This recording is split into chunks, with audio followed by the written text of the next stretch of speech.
As far as Game & Watch Gallery 4 is concerned, the hunt for 160 stars to unlock the Game & Watch Zelda game, I finally got all 160 stars that I needed to get it.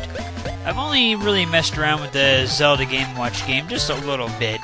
I thought that it was pretty fun, but I haven't gone back and messed with it yet, but I am glad to finally have that unlocked and available to play anytime that I want. The last Game & Watch game that I got any stars in was the classic version of Mario Cement Factory, which this is one of those games where your score builds up really slowly, but it's also a really easy game, so it made it good to get stars with, so long as you're patient enough. The instant that I hit 200 points in Mario Cement Factory, I went ahead and exited the game because that was my 160th star. And then from there, of course, we went through this little cutscene where they were telling us about how we now got the Zelda Game & Watch game unlocked. Which it was right after this little cutscene here that I went ahead and started up the Zelda Game & Watch game.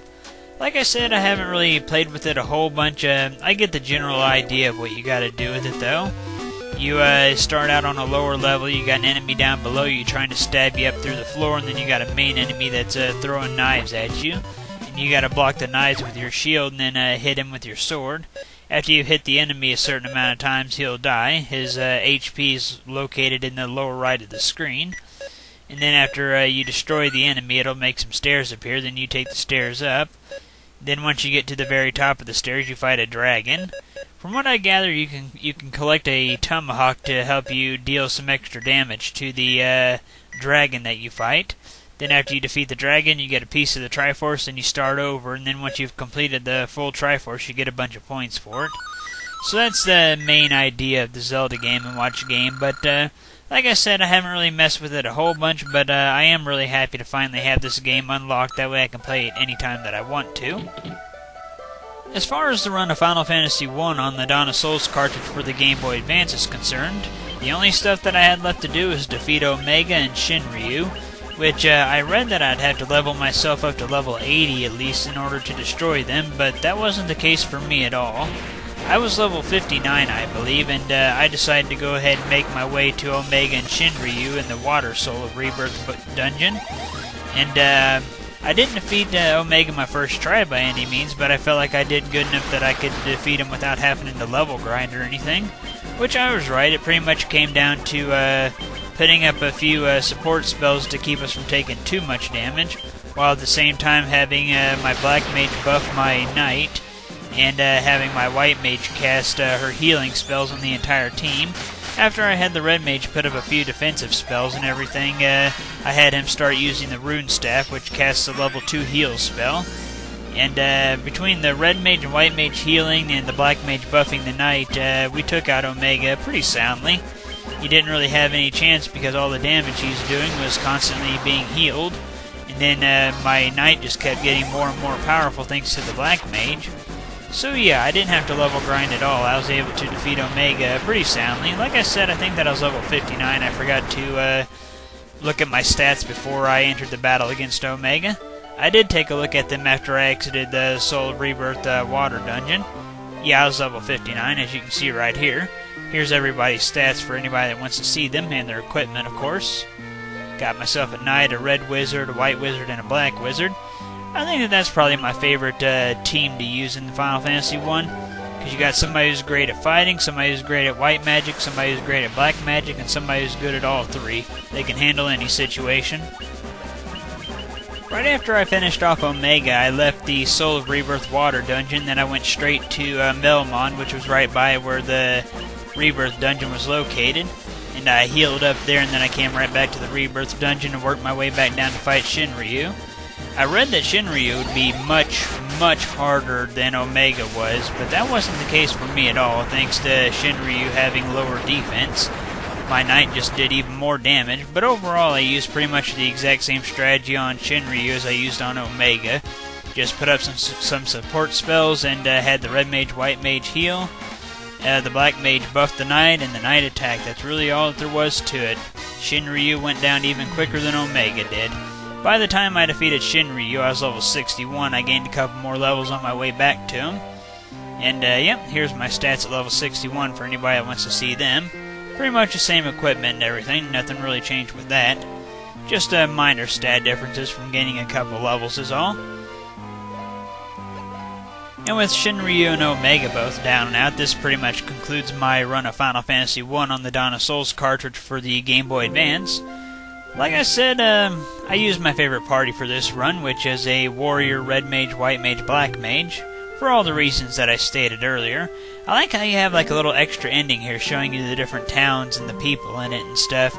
Makes you feel like you actually helped them out some. And I like that, that's pretty cool. I really enjoyed the bonus dungeons and everything. Sometimes they could be just a little bit aggravating whenever random encounters would be really high, like so high that you would be in a random encounter like every 2 steps or so. That always gets really annoying. But overall, I really enjoyed like all the bonus bosses. I like how they themed them for Final Fantasy IV, Final Fantasy III, 5, and 6, like that. I really liked seeing all the different bosses from those games. And overall, I really enjoyed my run of Final Fantasy I. As far as the all-color mage run of Final Fantasy V is concerned, I picked that back up and entered Exdeath's Castle, which eventually we came to a dead end, and Kara's like, no, there's something wrong here. This is not a dead end. And she used her power, or whatever, the powers that Galuf gave her to communicate with Kelgar, which was one of the Warriors of Dawn that fought with Galuf, Zazad, and Dorgan. He's the werewolf guy, and all the werewolf people use their powers to reveal to our 4 warriors that it wasn't a dead end and that there was actually a passage to go through. One thing that I never understood of in the Game Boy Advance and PlayStation 1 versions of Final Fantasy V is how come all the character portraits have to have gray hair. I mean, it never really bothered me, but it just kind of stands out there. It's kind of strange, in my opinion. While our warriors were getting a hold of Kelgar, you see Galuf's ghost, and Kelgar senses him or whatever. And then Kelgar understands what's going on. That's whenever he tells everybody to use their powers to open up the path at Exdeath's Castle. I kind of like this scene. It's nice to see Galuf again and everything. Overall, this run has been quite a bit of fun. I'm enjoying leading a team of mages with my red mage. I like having a blue mage in my team as well. You don't really see those too often in the earlier Final Fantasies, which makes playing as one in this game all the funner. I remember Strago from Final Fantasy VI is also a blue mage, but other than that, from Final Fantasy VI and under, I think those are the only 2 instances where you get a blue mage, sadly, because I really do like them. I heard that in Final Fantasy IV The After Years they were supposed to make Harley a blue mage and decided not to, which was pretty stupid in my opinion, because she's a pretty worthless character in Final Fantasy IV The After Years. But whatever. I like the change in scenery whenever the spell on the castle is broken and you can actually see what it looks like and everything. Looks pretty neat, I think. Kind of creepy, I suppose. I decided that I wouldn't really worry too much about going after the summon monsters. I mean, I don't really have a summoner in my team, so that's just pretty much a waste of time in my opinion. I'll go after them in another run whenever I actually do have a summoner in my team, though. But for now, I'm not really going to worry too much about it. The last summon monster that I did battle with was Carbuncle here in this castle. You have to make your way to this skull and then it teleports you over to him. It was a really fun battle to fight him. He has a wall on all the time, which reflects magic back to us. And the way how I got around that is I had Lena cast Reflect on Ferris, and then from there we cast all of our most powerful magics on Ferris, and it bounced it off of her onto Carbuncle and did damage. So it was a really fun battle to fight this guy. Some blue magics actually can't be reflected, so that was also good. But for the most part I just used the third arrow spell. Overall, like I said, Carbuncle was a lot of fun, but I'm probably not going to go after any more summon beasts now, just because it's kind of pointless for me. After defeating Carbuncle, I made a little bit more progress into the castle, where I came across a chest that appeared to have something in it, but was actually empty. Turns out that Gilgamesh already got the item that was inside of it, and so naturally a battle started. I really like the music that plays while you're battling Gilgamesh. It's a really good piece of music in my opinion. And yeah, right away in the middle of the battle, Bartz's level got halved, but that wasn't too big of a deal. Pretty much I just dual casted Protect on everybody, and I had Lena put up Shell. And then from there I casted Blink on everybody, and then after that I just hit Gilgamesh with all my most powerful magic. A ways into the battle, Gilgamesh started talking to the party members. He mentions Galuf, which Krill kind of tells him what happened. Seems that Gilgamesh kind of feels bad about what happened. I like Gilgamesh quite a bit. He's one of my favorite villains of sort, you know, bad guys or whatever in the whole Final Fantasy series, at least of the games that I play anyway. I generally, as far as Final Fantasy is concerned, I generally just kind of play the earlier Final Fantasies, like Final Fantasy 6 and under, as well as some of the spin-offs and whatnot. Just how I like it, I suppose. I'm not saying Final Fantasy 7 and onward is horrible or anything, because they are good games, I suppose. I just prefer to play the old school Final Fantasies myself. My favorite thing about Final Fantasy is the job system. I really like the games that use the job system, and in my opinion, Final Fantasy V has the best one. I just like how you can really combine all different abilities from various classes to make really good warriors. Final Fantasy I has a pretty good job system as well, and Final Fantasy III. I think that the job system also helps add replayability to the games. I think Final Fantasy V is definitely my favorite game in the entire series. Again, of all the games that I play in the Final Fantasy series. Like I said, I just think that it really does have the best job system of them all. I love this little bit of dialogue that Gilgamesh says right here. I especially like the part where he's like, "It's morphin' time." Obviously, that reminds me of an old TV show I used to watch whenever I was a kid, the Mighty Morphin Power Rangers. I only really liked the original Power Rangers, the Mighty Morphin ones. After they started changing all the time, I got out of it. And even the Mighty Morphins did get a little bit weird once Jason, Zack, and Trini, the original red, black, and yellow Rangers, left. But overall, I really did like the Mighty Morphin Rangers, but past that it did get really weird to me. I love how after changing, Gilgamesh looks so ferocious, like he's just going to annihilate you and you have absolutely no chance. But pretty much every hit that he does to you does like 1 damage because he has pretty much a fake weapon, the Excalibur. Kind of a funny little joke there, I kind of like that. You actually get that sword for defeating Gilgamesh. As soon as I got that sword, I put it on Ferris. While it says that it has extremely high attack power and everything, it really doesn't. But if you use a Goblin Punch while you have the Excalibur equipped, it will actually do some pretty decent damage. So that's why I gave it to Ferris. Even after Gilgamesh morphed or whatever, our battle strategy pretty much just stayed the exact same. We casted our strongest magic to hit him for high damage. And then if we had to heal, then, well, we had Lena do the honors of healing. Or Bartz, if it was his turn, he could heal us as well. As the battle went on, eventually Exdeath started talking to Gilgamesh.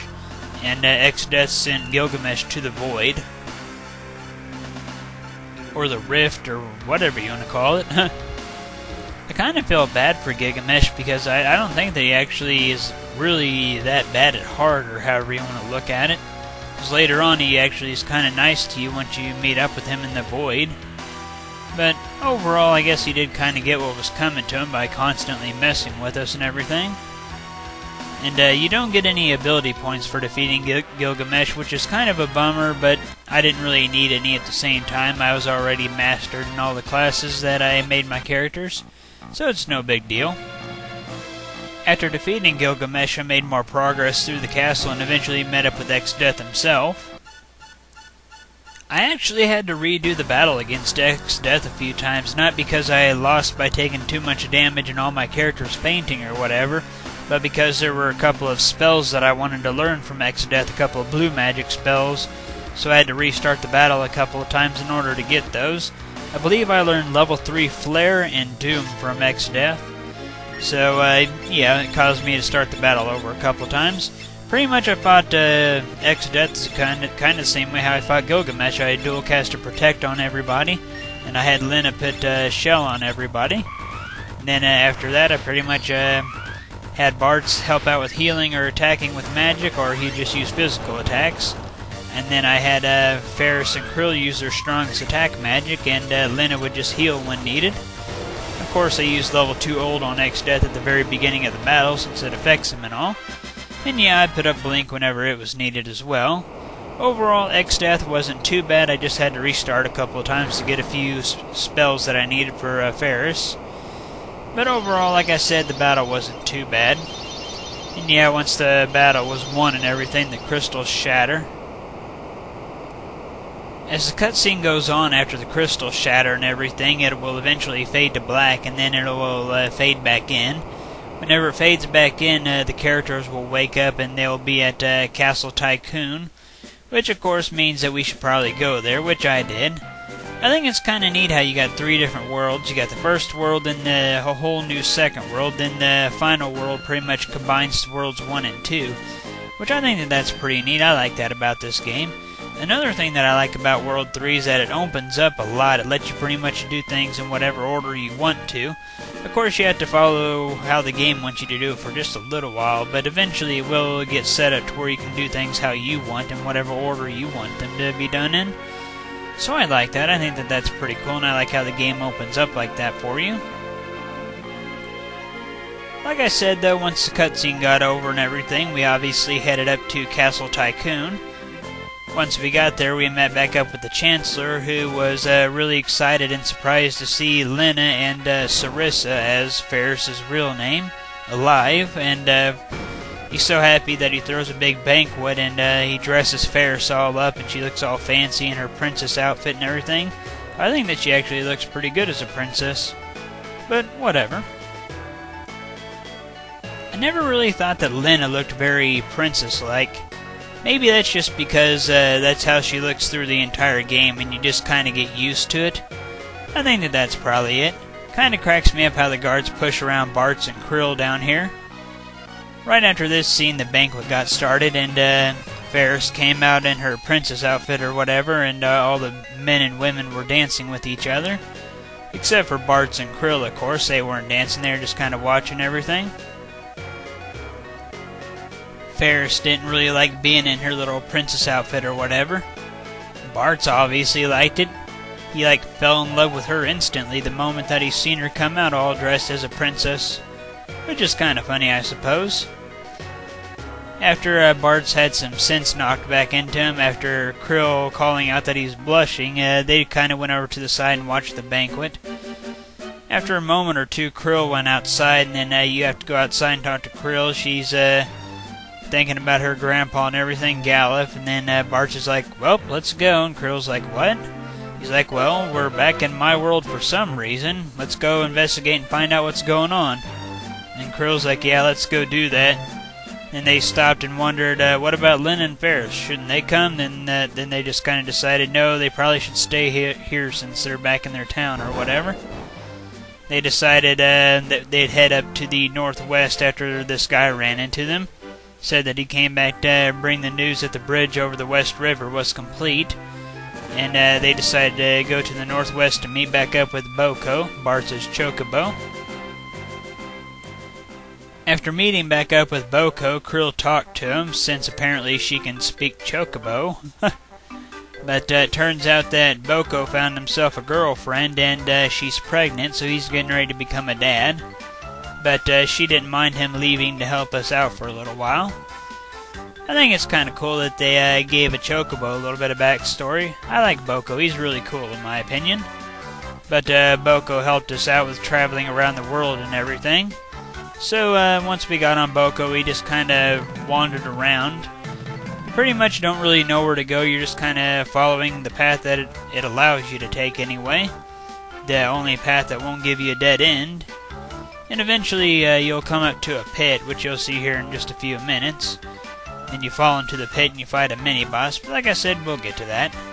I kind of like how it doesn't really tell you where to go, you have to kind of find it on your own.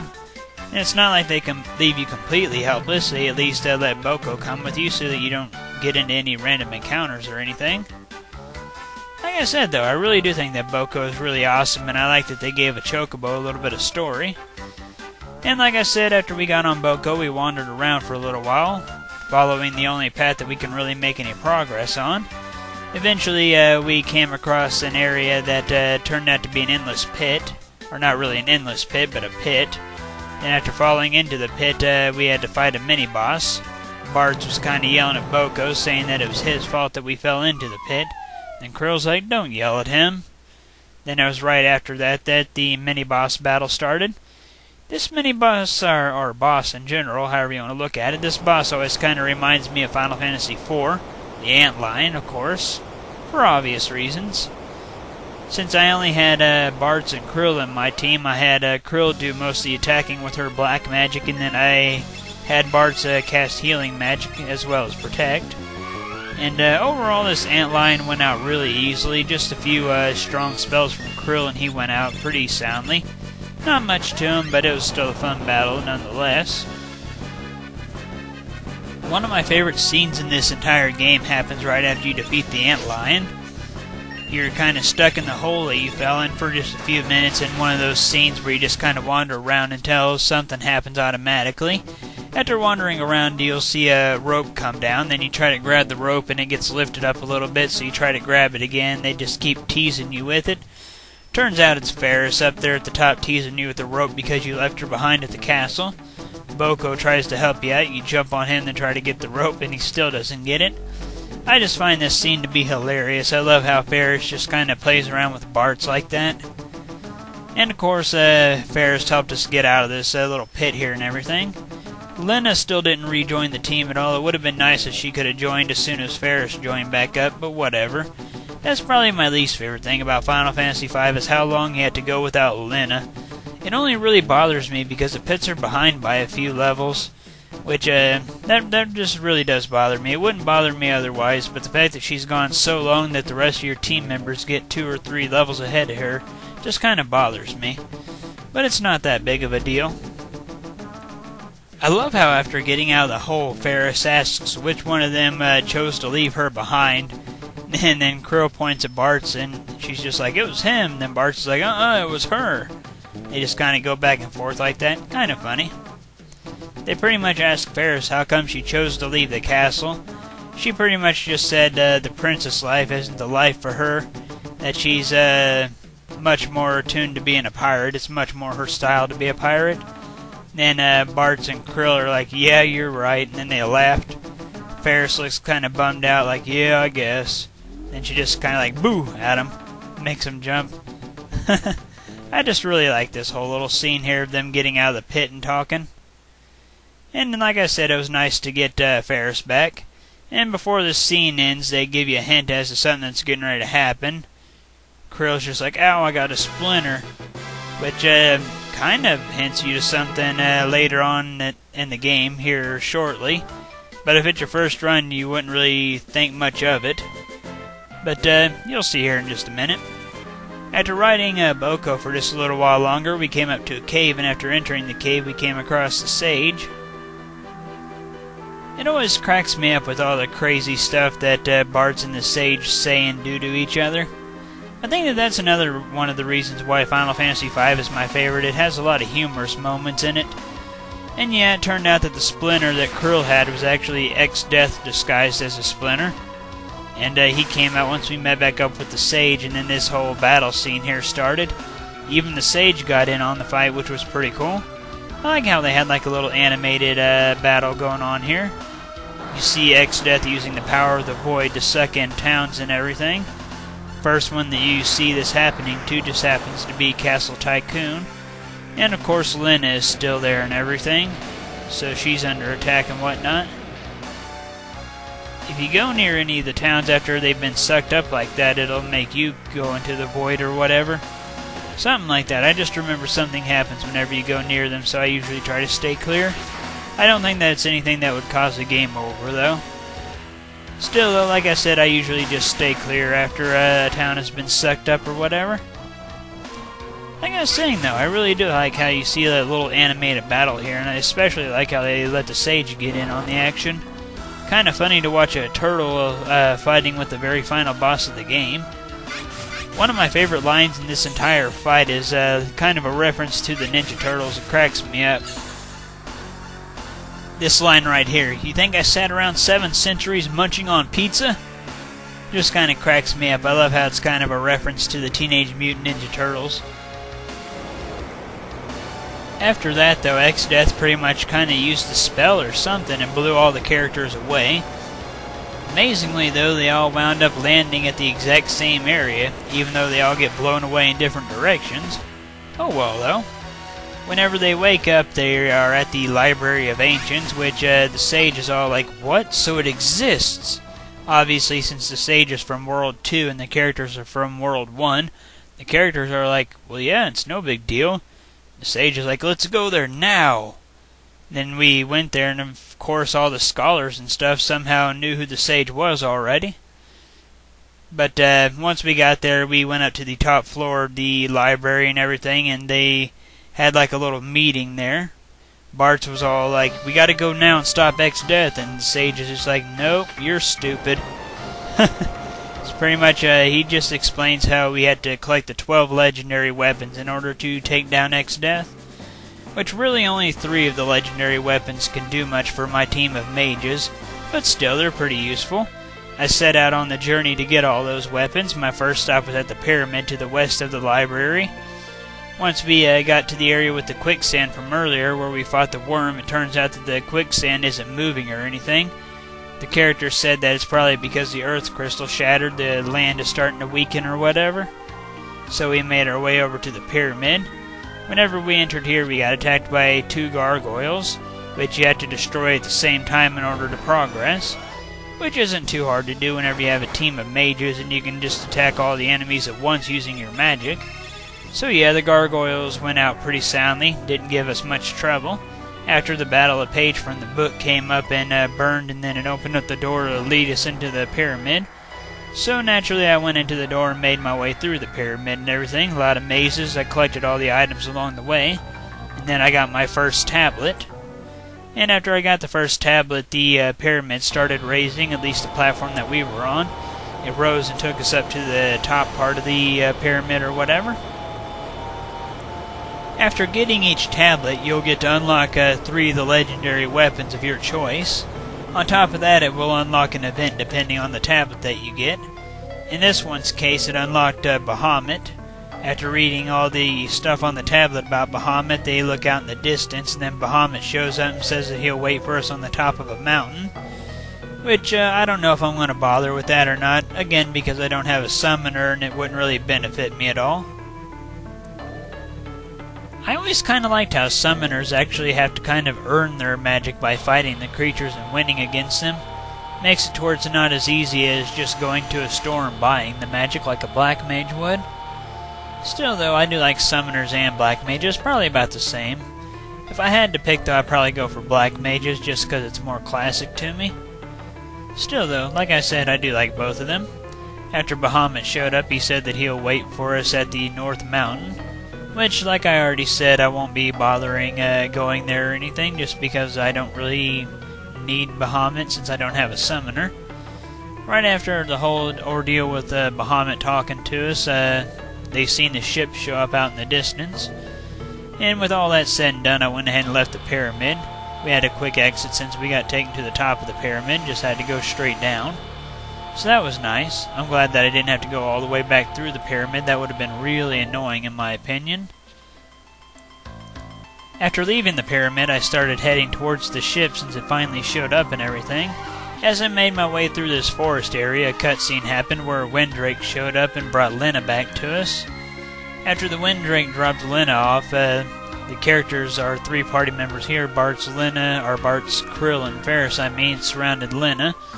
And they were trying to talk to her, get her to wake up and everything. It turned out that Lena was possessed, and she started attacking the warriors.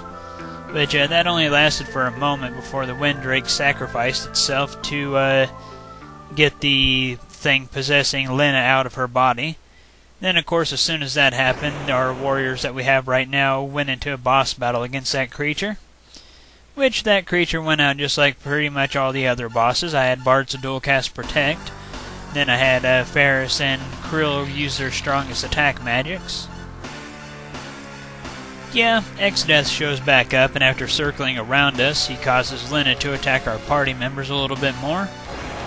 Then after that, X-Death says that he's pretty much getting ready to take out the Sage. He says he has to get rid of a turtle infestation, which after saying that, he sucks up the library into the void.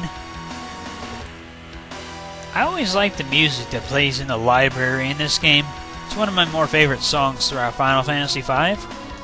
And the library is also another good place to learn quite a few blue magic spells. I know that you can learn level 5 Doom there, or level 5 Death, depending on what version you're playing, I guess. You can learn Moon Flute, and several others that I'm not thinking of off the top of my head, but you can learn quite a bit of blue magic at that library. So that's also really good. I like how it also has a bunch of puzzles that cause you to press against certain parts of bookcases to move them. So that's also another really good thing about it. I like the puzzle elements, and you can get Ifrit there. I like how Ifrit's kind of like in charge of the library of sorts, at least in charge of like the bookcases that are moving around. Something like that, but still pretty cool. After sucking up the library and a little bit more dialogue from Exdeath himself, that's when Bartz pretty much hollers at Lena to stop, and then right after that, that's when the Haru decides to sacrifice itself. After the Haru sacrifices itself, it causes the demon to be expelled from Lena's body. And then, of course, that's when the boss battle finally began. Which, like I said, this boss went out pretty much the same as all the other bosses I've been fighting. Like I said, I had Bartz just dual cast Protect and heal whenever it was needed. Other than that, I tried to keep him to using physical attacks. Then I had Ferris and Krill use their strongest attack magic to do the most damage that we could. And this boss went out pretty easily as well. Didn't put up too much of a fight. Mostly thanks to us killing it pretty quickly using our strongest spells and everything. I tried to blind it and use a few other status spells with blue magic, but for the most part I just stuck to strong attack magic. Once that battle was over, Lena finally rejoined the group and everything. She's 2 levels under everybody else, but that's not that big of a deal, I guess. It's just nice to have her back. I wanted my white mage back. Now Bartz can help out a little bit more with attacking and stuff, instead of being our main healer. Right after Lena rejoined the team, I started heading back up towards the ship that finally arrived for us. Once we got back to the ship, a little cutscene happened where they were talking about how the way to enter the void is by going to the area where Castle Tycoon used to be. Then they kind of reminded themselves that they wouldn't be able to survive in the void without the help of the 12 legendary weapons. That's whenever they pretty much decided, yeah, let's go get the weapons. Right after that, the cutscene shifted over to Exdeath in the void. He started sucking up all the towns, including Bartz's hometown, which made him go insane for a moment or two. But he snapped out of it with the help of a party member or two. Of all the different Final Fantasy villains, I don't really think Exdeath is the most intimidating of all of them. I mean, he's not exactly a nice guy or anything, but I think that he's probably one of the less intimidating big Final Fantasy villains or whatever. As a matter of fact, I think Final Fantasy V's story isn't all that great. It's a pretty good story, but it's not all that great. Still though, Final Fantasy V is still my favorite Final Fantasy regardless. Again, mostly because of the awesome job system. I just really love all the different things that you can do with it. It really helps improve the gameplay of it. Of course, that's just my opinion. Here's Bartz getting ready to go insane because the towns are being all sucked up, including his own. As far as my magic is concerned in this run, I'm about ready to get all the spells that I can get in this run. Bartz has learned all the spells that he can learn throughout this run. He can only learn up through level 3 black and level 3 white magic, which he's had that for quite a while now. I only have a few more blue magic spells to get. Sadly, one of those blue magic spells I won't be able to get at all unless I control an enemy using the Beastmaster's control skill, which is against the rules of this run since I'm only allowed to use these 4 colored mages. But oh well. The blue magic spell that I can't learn unless I control an enemy is 1000 Needles, which I have plenty of other magic anyway, but still it's kind of a bummer that I can't learn all blue magic without the control ability. And as far as black and white magic goes for Krill and Lena, I just have the level 6 spells to get. 2 of those I'll be getting from the Fort Tower later on, and the others I get from a hidden town. Here's where you see Bartz going insane. It's crazy how fast he makes the airship go. Strangely, he just goes in one direction, straight up.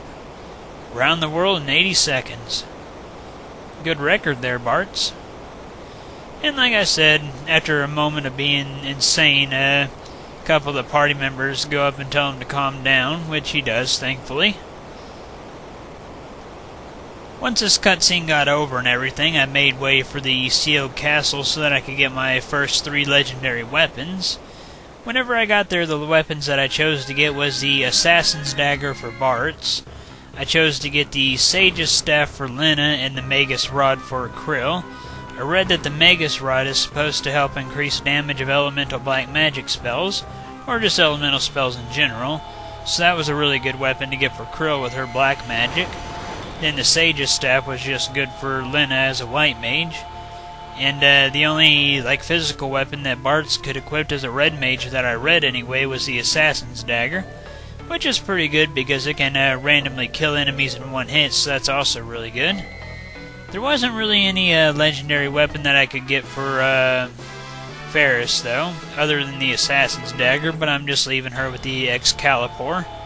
Using that with Goblin Punch is just fine for now. So pretty much from here I'm just kind of randoming what legendary weapons I get from this point on, since only these 3 could really do much for my party of mages and everything. Of course, after I broke the barrier on the 3 legendary weapons that I can actually make use of, I went ahead and picked the tile back up, which after picking the tile back up it pretty much got turned to dust, kind of got destroyed or whatever, which is no matter because we really didn't need it anymore anyway. As soon as the tablet got destroyed, it raised the door back up. And as soon as we left out the door, another cutscene happened where it showed X-Death in the Void. X-Death pretty much gathered up all of his strongest monsters and sent them out to get us.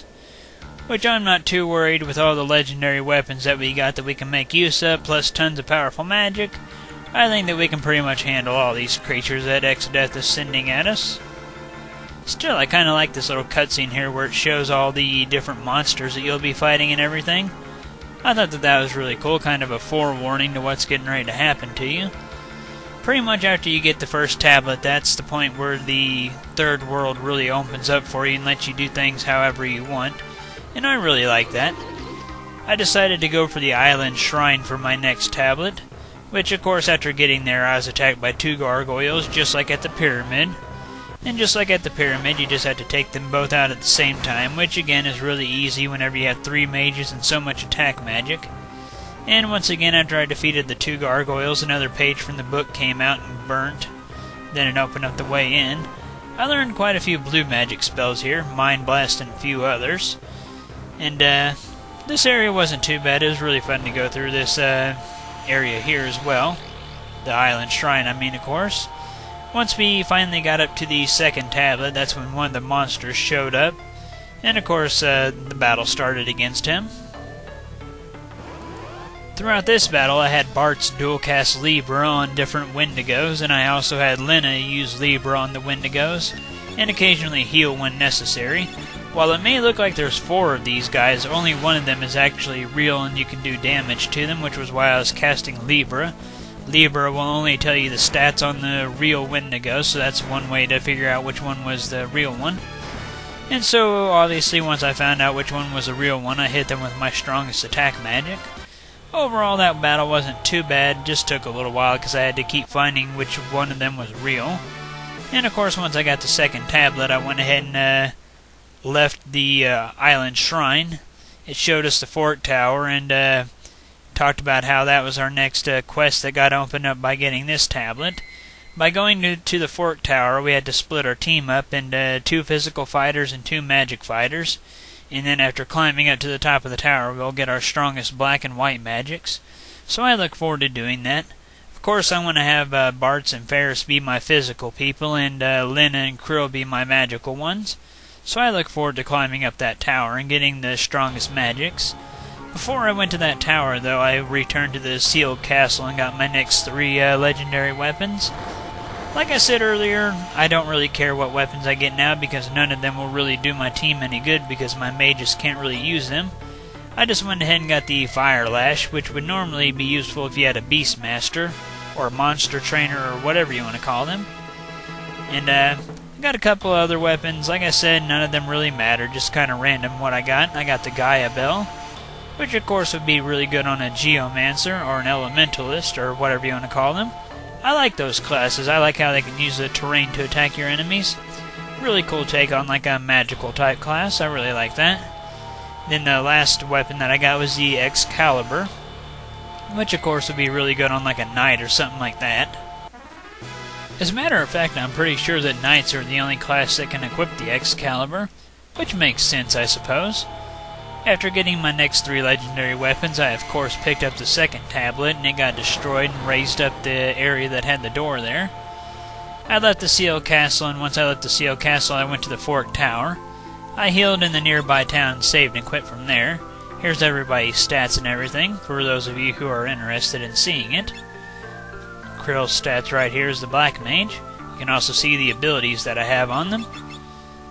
Here's everybody's equipment. Like I said, I gave Bart's the Assassin's Knife, Varys has the Excalibur, Krill has the Magus Rod, and Lena has the Sage's Staff. And here's everybody's magic. Black and white magic is pretty much the same. I did get a few new blue magic spells. I got Doom level 2 Old, level 3 Flare. I got Mind Blast, Off Guard I got. And I think that was it. I only have 3 more blue magic spells up to get. And like I said, one of them I won't be able to get, which is 1,000 Needles, but I should be able to get the rest of them. And I look forward to completing my blue magic collection. I got all the level 5 white and black magics, which is really good. I got the level 3 elemental spells, as well as the 3rd healing spell and a few others. So that's really good. Overall, I got really powerful magic right now, and I can't wait to get even stronger magic. But like I said, I saved and quit at the Fork Tower. As far as the Mind Flayer hunt in Final Fantasy IV The After Years is concerned, I'm still not really having any good luck trying to get it. I'm still trying to go for it. Like I said, I will get it eventually, and even though it won't be that great once I get it, I'm sure, I still want it anyway, just have all the summons. I've also done a little bit of work trying to get all the different treasures from Cedar and Kane's challenge dungeon. I did have them all at one point in time, but I restarted this chapter a long time ago because I wanted to level cap Cecil and also teach him the bands that he could learn in this chapter. I never did that on my first run. So I restarted and went through and did all that, and now I'm just trying to get a few of the items back from the challenge dungeon that I don't have just yet. All my characters in Cedar and Kane's chapter are all level capped right now, so the challenge dungeon is actually pretty easy. Like I said, I'm just trying to get what treasures I have left to get here in the challenge dungeon, which, just like the Mind Flayer, I'll get them all eventually. As far as the quest for 999 coins in Super Smash Bros. Melee is concerned, I did quite a bit more work in that. I'm about 3/4 the way to my goal now. I have 750 coins as of the last time that I played. I've been enjoying playing Melee some more. Ever since Brawl came out, I hadn't played Melee much since I was pretty much content with Brawl. I still do like playing Melee every now and then. I like its faster gameplay, it seems, and it has a few exclusive characters to it right now, like Roy and Mewtwo and Dr. Mario and all of them. So that's always good too. Like I said, last time I left off I had 750 coins, so I'm 3/4 the way there. Hopefully by the time the next game Relock comes around I'll have 999. I also did a little bit of Mega Man gaming. I played through Mega Man 3 quite a bit, just for the heck of it. I've been enjoying that. I was actually kind of playing a beta version of the game, which you can kind of tell from this screen right here, the way how it's different. But for the most part it was the same game, but there were a few minor differences. Nothing too drastic though. As far as YouTube gaming is concerned, coming right up we'll be starting the Robot Master Weapons only run of Mega Man 9 on the Nintendo Wii, so I look forward to getting that started. Also coming up on YouTube, I'm going to be making a video talking about the things that I don't like in Mega Man. For the most part, I'll be just talking about a couple of little things that annoy me in each of the Mega Man games, because for the most part I like everything in all the Mega Man games, but I do have a few things that really kind of annoy me in some of the games, and I'll be talking about them in that video, so I look forward to doing that. Like I said, the stuff that I'll be talking about is pretty much just little things that annoy me. Nothing too major or anything, because like I said, overall I really like all the Mega Man games a lot. As far as video game purchases is concerned, I picked up a 3DS finally. Yeah, I know I'm a little bit behind on getting one of these, but I finally got one. I don't have any retail games for the 3DS just yet. I did download a couple of games. I got the 3D classics for Kirby's Adventure, and I got Link's Awakening DX. I I don't care much for how the start and select buttons are on the 3DS, but other than that I've really been enjoying the use that I've gotten out of the 3DS. And time for the question of the week. This week's question of the week is for all you RPG gamers out there. In RPGs, do you prefer using physical or magical based characters? So do you mostly like chopping down your enemies with swords and axes like a warrior? Or do you like burning entire gangs of wolves using fire magic and stuff like that as a mage? So yeah, physical or magical based characters. And with that, this gamer log is just about concluded. This has been the longest one yet, almost an hour and a half long. I had to split it into 2 parts to get it all finished. So yeah, quite a bit of stuff got completed. I finished off a lot of the different runs that I had going on. I still have a few runs to complete though, like Mega Man X Command Mission and a couple of others, so I look forward to doing those as well. And well, that is it for this Friday's gamer log, and I'll see you guys next Friday. Thank you for watching.